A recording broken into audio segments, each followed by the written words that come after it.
Well, you're very welcome to Bealtaine Cottage. Patsy's having a good look. I've been making real progress inside the cottage today because when I woke up this morning, the ground was covered with snow.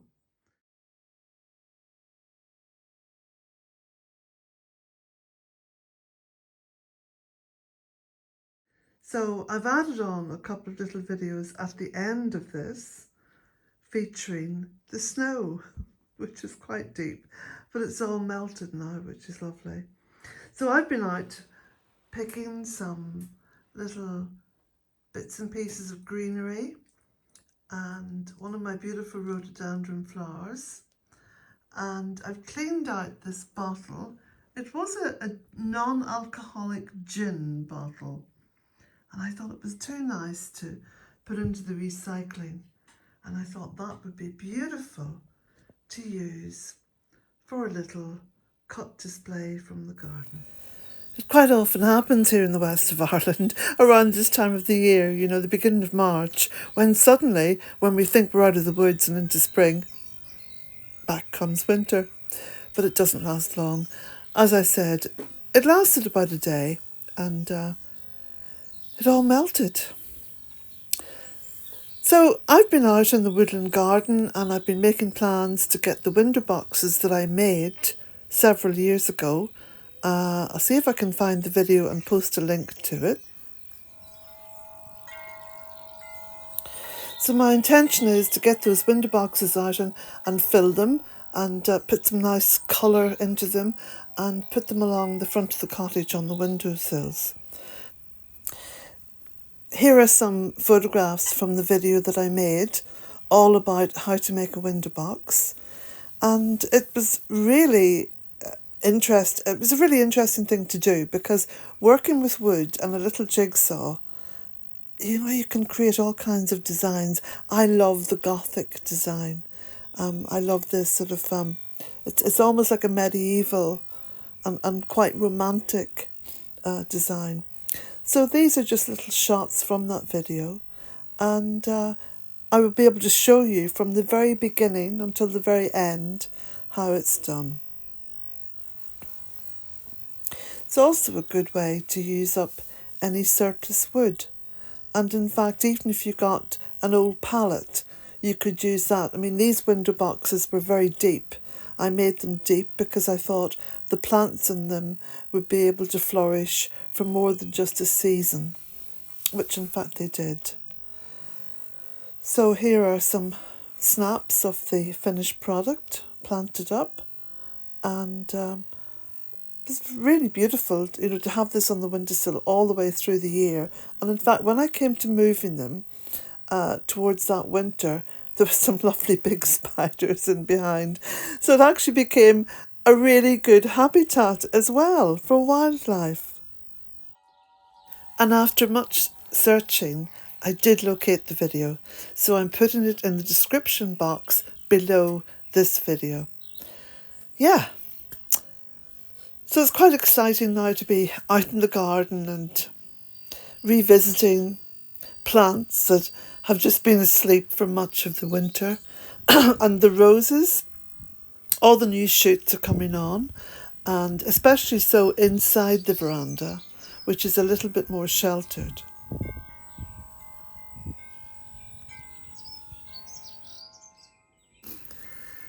Can you see the changes in the light? You know that my ancestors were completely guided by the light. It was never really seasons as such, other than the celebrations of the seasons, which of course begin with Samhain and then Imbolc and then Bealtaine and Lunasa. But it was very much the light that they were guided by.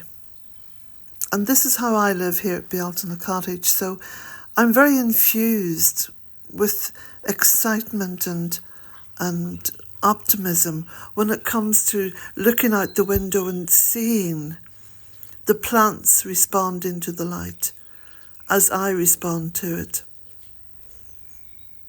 It's no coincidence that depression can be featured much as a winter experience.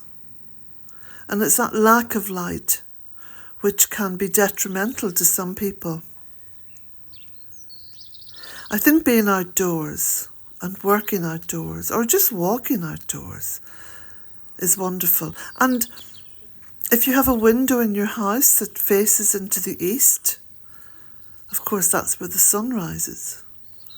And you'll see each day there's a difference. And every picture in that window, because that's what windows are. They're a huge changing picture of the environment outside, which is why it's important to have life like plants and greenery and trees and shrubs if you have the space. But certainly window boxes can really bring that nature right up close and are very affected by the light. So this is why I talk about it as much as I do. It's hugely important.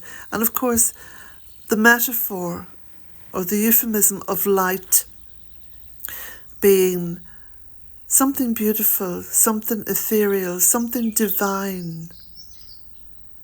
We associate the light with the divine, however we experience that divine presence. I think it's different for each one of us. Look, you see what I mean by picture? This is an ever-changing picture.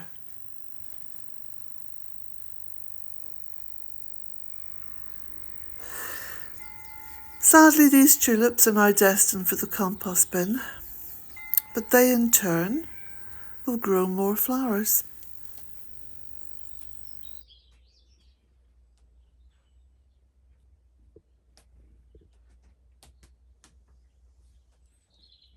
So Patsy's been waiting for this walk down through the woodland. So without further ado, let's go. I love just walking through the woodland, and I can never resist picking up little bits of wood as kindling. And even during this winter time, this early spring, this coldness and sometimes snow, there's lots of dry wood in the woodland. Come on, Pats. And that is usually still attached to trees and shrubs. And if you look, you'll see the dry wood, which is easily broken off, snapped off, and brought into the home for kindling.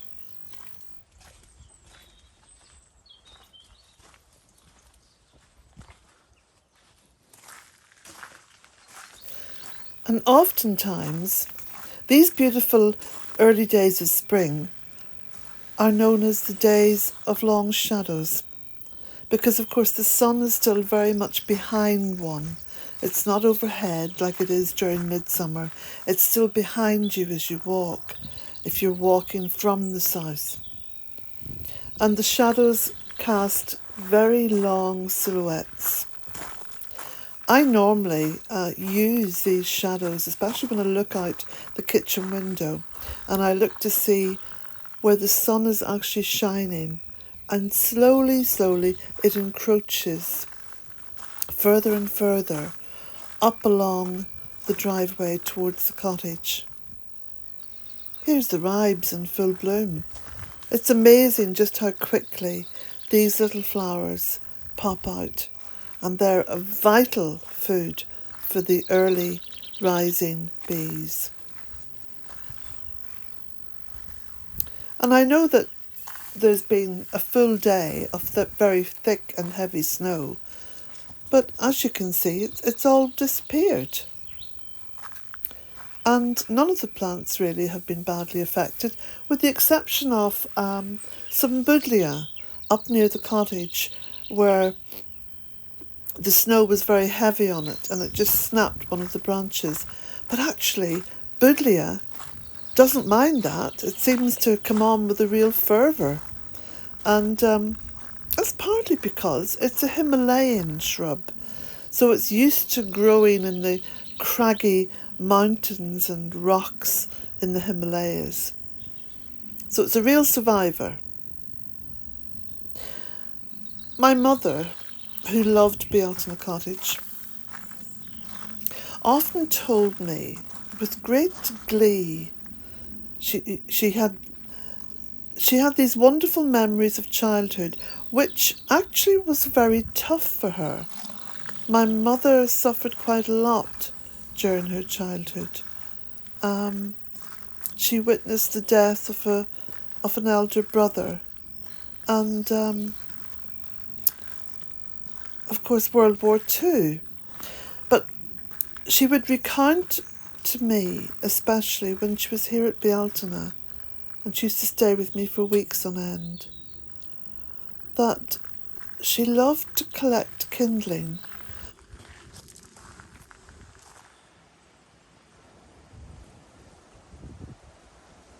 Come on, Pats. Come on. Come on. Good girl.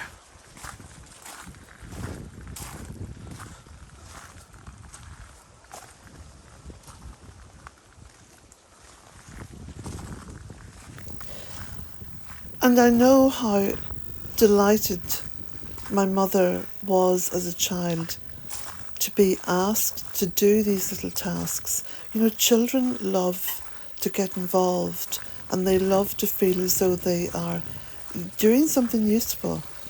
Like this beautiful stack of willow logs here. Last weekend, one of my grandsons, who's only 8, actually brought all these willow logs out of the woodland where myself and his daddy were cutting the wood and made this beautiful stack.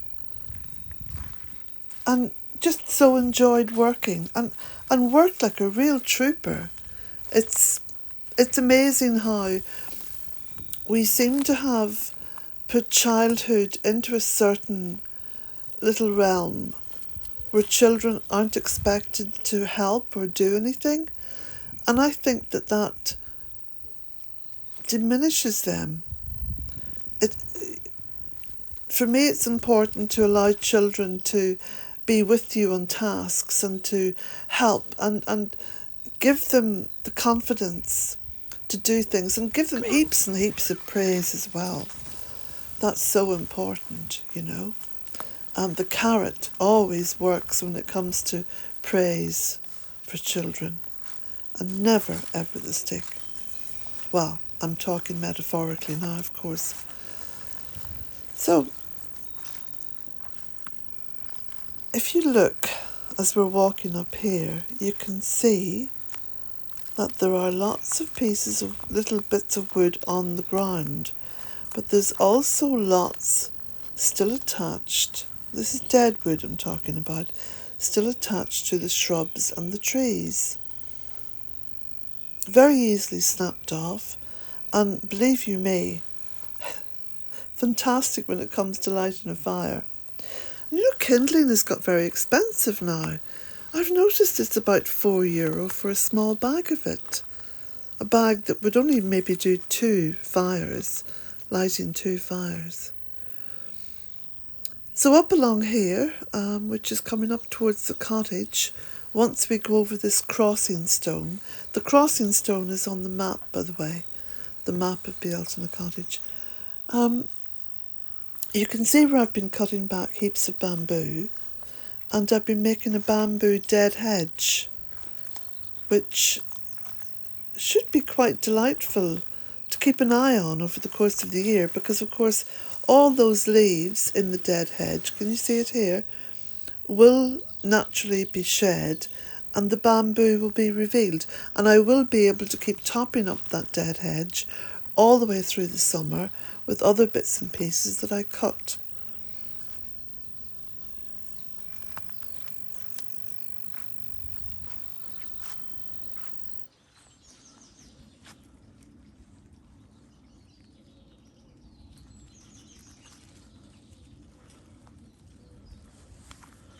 Come on, up you go.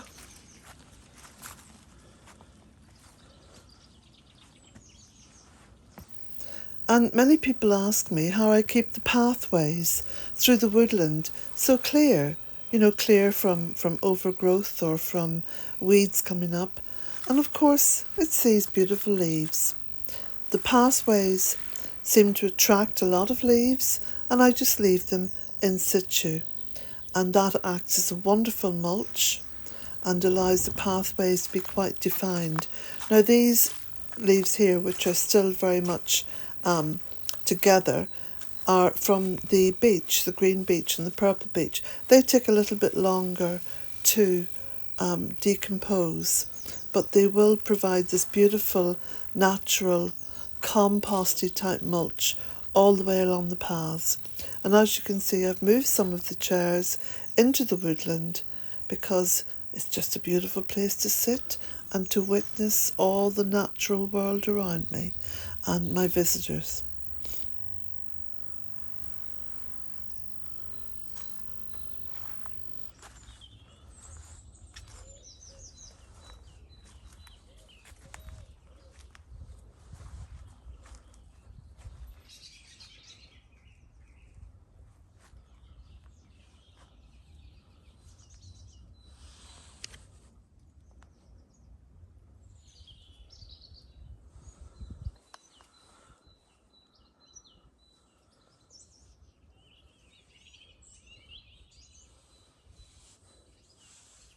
Come on, Patsy.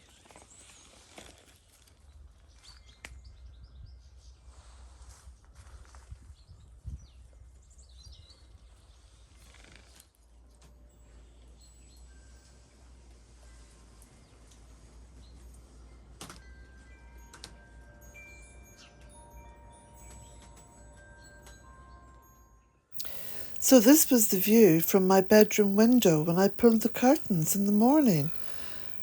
It was just, I couldn't believe it. It was all this deep, deep, luscious snow that just transformed the woodland into this magical winter wonderland. So I cracked on with lots of work inside the cottage, and by late afternoon, the snow had begun to melt and just ebb away. And it's quite interesting to go out a couple of days after this has happened. You'll still find little bits of snow in little nooks and crannies. Now, the one thing I was very aware of when I did wake up and see all this snow was the plight of the birds. So out I went in my dressing gown and slippers, trudging through the snow to make sure that all the bird feeders were filled. And then I got some bread out of the pantry and crumbled it up, and I scattered that under trees and shrubs where there was still a little bit of clear ground. But yes, very beautiful. Didn't last too long. Certainly didn't damage any of the plants and was quite wonderful. And I hope you noticed in my last video that there were no advertisements in the middle of the actual video. I try my best to place them from now on at the beginning and at the end so you can enjoy the video without interruptions. So if you could do me a favour and just watch those ads or let them play on at the beginning or the end or both, that would be fabulous, and I so appreciate that. Thank you for watching this video, and links to my books can be found underneath this video and every other one I post. Thank you for those of you who support me on Patreon also. I deeply appreciate that. So blessings to you all. Have a wonderful weekend. Blessings.